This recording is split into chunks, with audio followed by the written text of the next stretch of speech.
Accounting equation ये chapter चला हुआ था हमारा, और इस चैप्टर से रिलेटेड लगभग 12 ट्रांजैक्शन हम कर चुके हैं, जिसके अंदर बिजनेस को स्टार्ट करने से related sale, purchase, trade discount, cash discount, ये सब ट्रांजैक्शन हमने कर ली थी। अब यहाँ पर 13 ट्रांजैक्शन करेंगे हम, और मैं यहाँ पर आपको सिर्फ क्वेश्चन को सोल्व करने का तरीका बता रही हूँ कि किस ट्रांजैक्शन का किस अकाउंट पर क्या इफेक्ट पड़ेगा, मतलब कौन सा अकाउंट इंक्रीज होगा, डिक्रीज होगा, एसेट साइड इंक्रीज होगी या फिर डिक्रीज होगी। तो इनके सिर्फ इफेक्ट को देखेंगे हम। जब आप क्वेश्चन करोगे तो आपके पास यहाँ पर स्टार्टिंग में दिया होगा बिजनेस स्टार्ट किया गया है, कोई परचेज की है, कोई सेल की है, तो उसके अकॉर्डिंग आपके पास यहाँ पर अमाउंट होगी जो हम पिछली वीडियो में कर चुके हैं। अब यहाँ पर 13 ट्रांजेक्शन है जो ये मोस्टली ड्राइंग से रिलेटेड है। लगभग यहाँ पर 4 ट्रांजेक्शन दी गई हैं। अगर आपके पास अकाउंटिंग इक्वेशन का क्वेश्चन आता है तो अगर ड्राइंग का पॉइंट उसमें आता है तो लगभग इसी तरीके से पूछा जाएगा। ये 4 तरीके हैं, इनमें से किसी भी तरीके से पूछ सकते हैं। सबसे पहले हम इन चारों को पढ़ते हैं ट्रांजेक्शन को। सबसे पहले में लिखा गया है कि प्राइवेट यूज के लिए कैश विड्रॉ किया गया है। अगर प्राइवेट यूज के लिए बिजनेस से कोई अमाउंट विड्रॉ की गई है तो वो क्या होती है, उसे बोलते हैं हम ड्राइंग। तो ड्राइंग वर्ड का मीनिंग यही है कि जब भी बिजनेस से कोई प्राइवेट यूज के लिए कोई कैश विड्रॉ किया गया है या फिर एसेट विड्रॉ की गई है तो उसे ड्राइंग बोला जाता है। जो ये ड्राइंग होती है ये 2 टाइप की होगी, कैश ड्राइंग और एसेट ड्राइंग। कैश ड्राइंग जब बोल लेंगे जब कैश निकाला जाएगा बिजनेस से पर्सनल यूज के लिए, और एसेट ड्राइंग तब बोला जाएगा अगर बिजनेस से कोई एसेट निकाली गई है पर्सनल यूज के लिए। अब जो एसेट ड्राइंग होती है वो कैसे होती है, मान लो बिजनेस की जो अमाउंट में से कुछ अमाउंट निकाल कर अपने पर्सनल यूज के लिए कोई एसेट परचेज कर ली तो उसे हम एसेट ड्राइंग बोलते हैं। इसी तरीके से बिजनेस का कोई स्टॉक था तो उसमें से हमने कोई भी गुड्स को अपने पर्सनल यूज के लिए अलग निकाल लिया तो इसे भी हम एसेट ड्राइंग बोलते हैं। तो जैसे कि सबसे पहले है withdraw cash for private use. यहाँ पर कैश विड्रॉ किया गया है प्राइवेट यूज के लिए, तो ये कैश ड्राइंग हो गई। नेक्स्ट में paid cash for house hold expenses. Private या फिर पर्सनल यूज की जगह हाउस होल्ड एक्सपेंसेस भी लिखा आ सकता है, इसका भी मीनिंग यही है कि ड्राइंग है वो।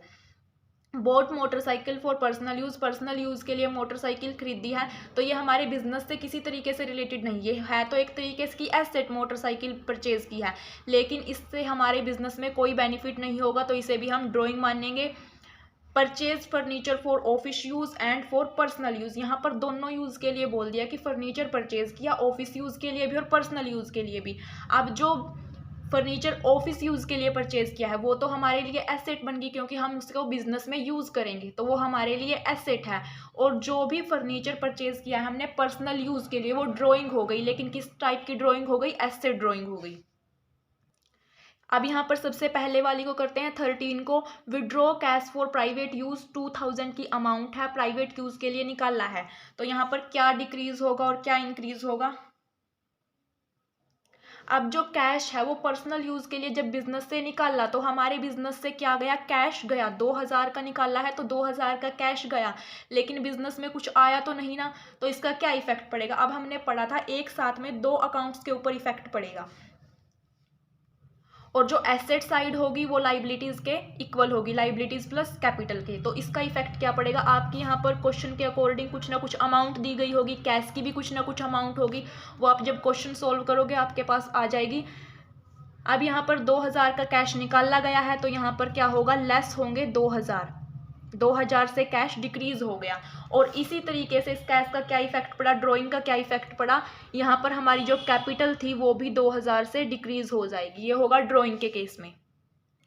अगर ड्राइंग के केस में कैश निकाला गया है तो कैश की अमाउंट को भी हम डिक्रीज करेंगे उतने से जितना निकाला है, और कैपिटल भी डिक्रीज होगा।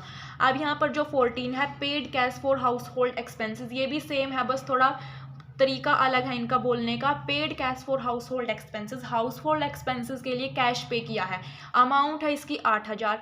अब यहाँ भी हमारे बिजनेस से क्या जा रहा है, कैश जा रहा है, तो इसी तरीके से ये भी ड्राइंग है तो यहाँ पर भी 8000 कैश से डिक्रीज होंगे और 8000 की ही हमारी कैपिटल डिक्रीज होगी। क्यों होगी कैपिटल डिक्रीज, क्योंकि हमारे पास से कैश चला गया। अब नेक्स्ट है boat motorcycle for personal use 30,000 की जो मोटरसाइकिल थी वो पर्सनल यूज के लिए खरीदी गई है तो इससे क्या गया होगा, बिजनेस से कैश गया होगा जब हमने मोटरसाइकिल खरीदी थी। तो यहाँ पर कैश को भी डिक्रीज करेंगे 30,000 से, और कैपिटल भी क्या होगी 30,000 से डिक्रीज हो जाएगी।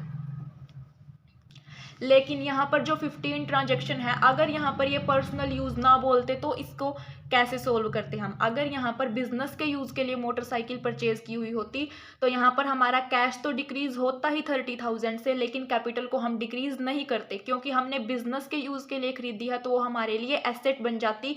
और यहाँ पर हम एक और कॉलम बना लेते किस चीज़ का, मोटरसाइकिल का, क्योंकि वो हमारे लिए एसेट बन जाती।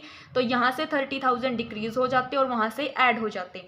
अब यही चीज़ हम दोबारा देखेंगे इसमें 16 वाली ट्रांजेक्शन में। Purchase furniture for office use 6,000 and for personal use 4,000। हमने फर्नीचर खरीदा जिसमें से 6,000 का फर्नीचर तो हमारे ऑफिस यूज़ के लिए था, लेकिन जो 4,000 का फर्नीचर था वो हमारे पर्सनल यूज़ के लिए था।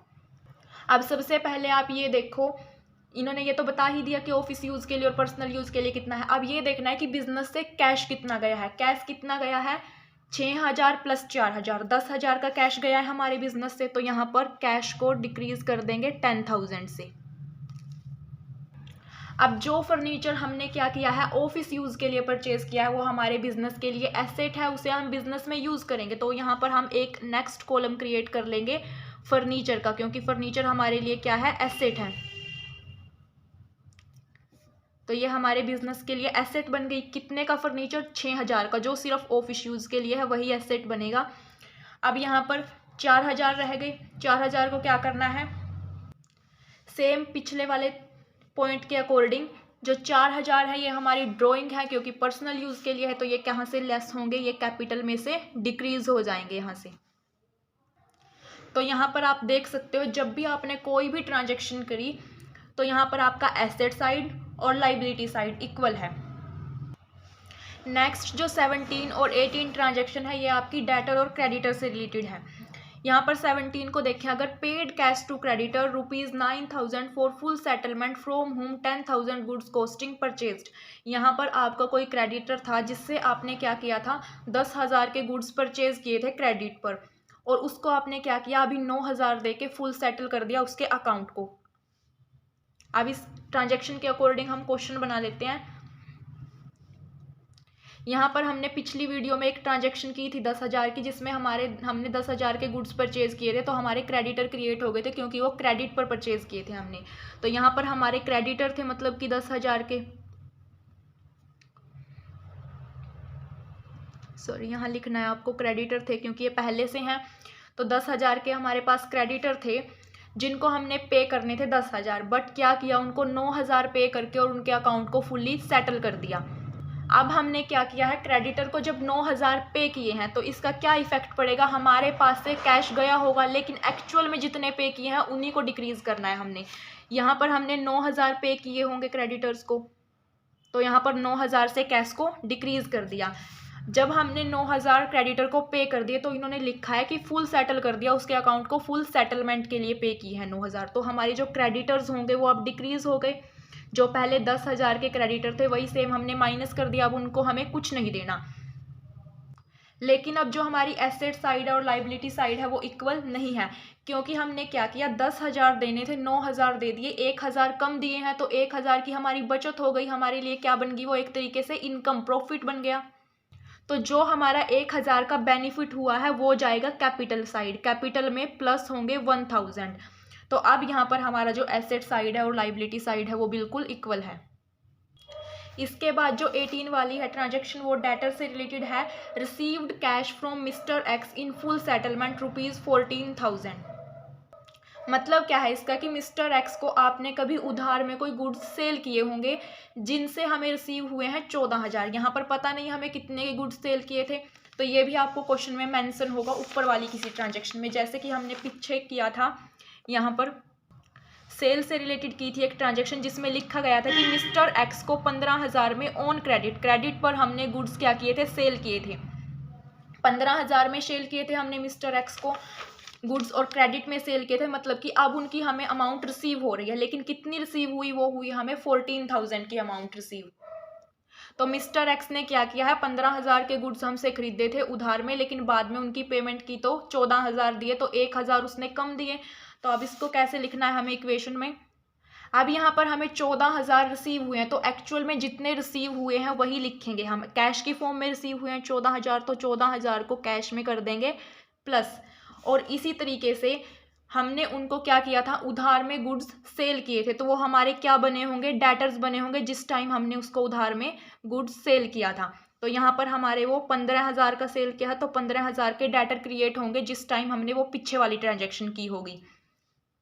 अब उन्होंने हमें पेमेंट कर दी और फुल सेटलमेंट के लिए पेमेंट की है, तो डेटर्स कितने से डिक्रीज होंगे, 15,000 से ही डिक्रीज होंगे, क्योंकि अब इनसे हमें कोई अमाउंट रिसीव नहीं होगी। लेकिन अब हमारा जो एसेट साइड है और लाइबिलिटी साइड है वो इक्वल नहीं है। क्यों इक्वल नहीं है, क्योंकि डेटर्स थे हमारे 15,000 के, बट एक्चुअल में हमें 14,000 रिसीव हुए, तो यहाँ पर माइनस के 1,000 हो गए ना।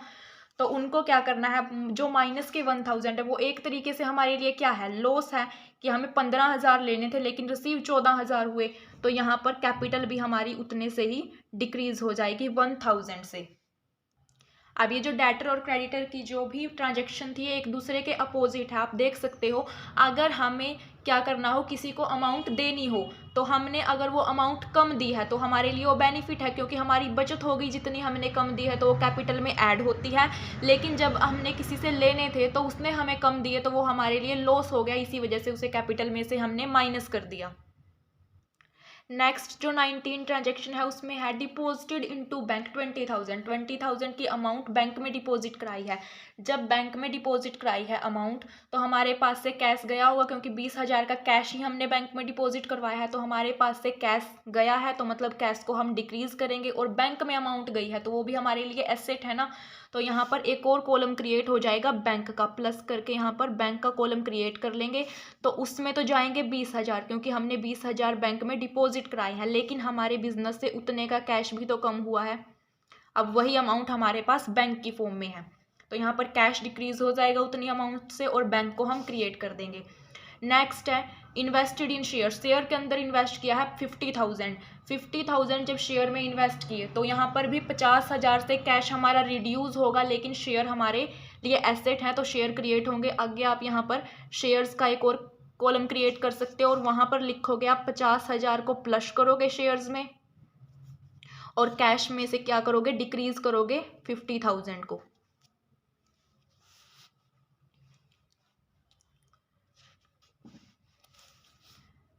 नेक्स्ट जो 21 ट्रांजेक्शन है इसमें लिखा गया है रिसीव्ड डिविडेंड, डिविडेंड रिसीव किया है 5,000 का।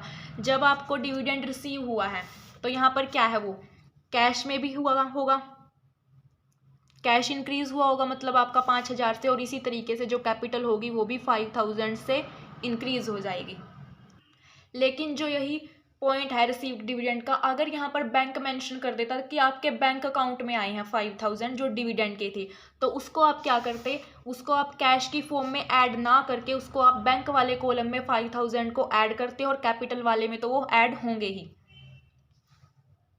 अब यहाँ पर कुछ भी मेंशन नहीं किया गया, सिर्फ लिखा गया है कि डिविडेंड रिसीव हुआ है 5,000 का, तो इसलिए हमने उसको कैश में लिखा है।